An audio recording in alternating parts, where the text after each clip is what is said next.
Bangladesh Asia কাপের প্রথম match ছিল কিন্তু আজকে হংকং বনাম বাংলাদেশের প্রথম ম্যাচ। হংকং কিন্তু বাংলাদেশকে 20 ওভারে 143 রানের পুঁজি দাঁড় করে দিয়েছে। কিন্তু আজকে এক্সপেন্সিভ বল করেছে তাসকিন এবং রিশাদ হোসেন।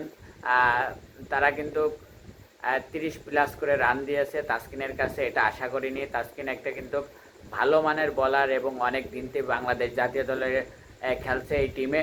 তার কিন্তু দুইটা নো বলে বাড়তি রান দিয়েছে। যাই হোক, বিষয় না, আমরা আশাবাদী আমরা এই ম্যাচটি জিতবো এবং জিতে দেখাবো ইনশাল্লাহ। আমাদের ব্যাটিং লাইন আপ যথেষ্ট পরিমাণে হার্ড আছে।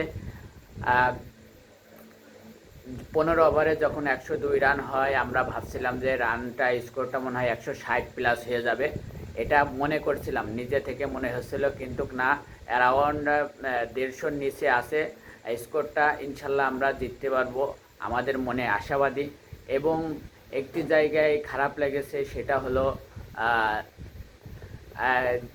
তাওহিদ হৃদয়ের বদলে যদি সাইফ হাসান বা নুরুল হাসান সোহানকে নিত খুব ভালো হতো। আমরা আশাবাদী আমরা এই রানে শেষ করতে পারবো। বোলিংরা যথেষ্ট ভালো বল করে দিয়েছে। ইনশাল্লাহ ব্যাটিংরা যদি একটু ভালো করে একটু ধরে খেলে ইনশাল্লাহ আমরা কিন্তু জিতে যাব। তাই আমরা বাংলাদেশ দলের সাথে আছি, বাংলাদেশ টিমের সাথে আছি। বাংলাদেশ টিম জিতে গেলে আমরা সারা বাংলাদেশের ফ্যানরা জিতে যায়, বাংলাদেশ হেরে গেলে কিন্তু আমরা সবাই হেরে যায়। তাই আপনাদের জন্য দোয়া শুভকামনা থাকলো। ইনশাল্লাহ আমরা জিতব। দেখা হবে এবং জেতার পরে ভিডিওটা আবার দেব। সবাই ভালো থাকবেন, সুস্থ থাকবেন, আমার জন্য দোয়া করবেন।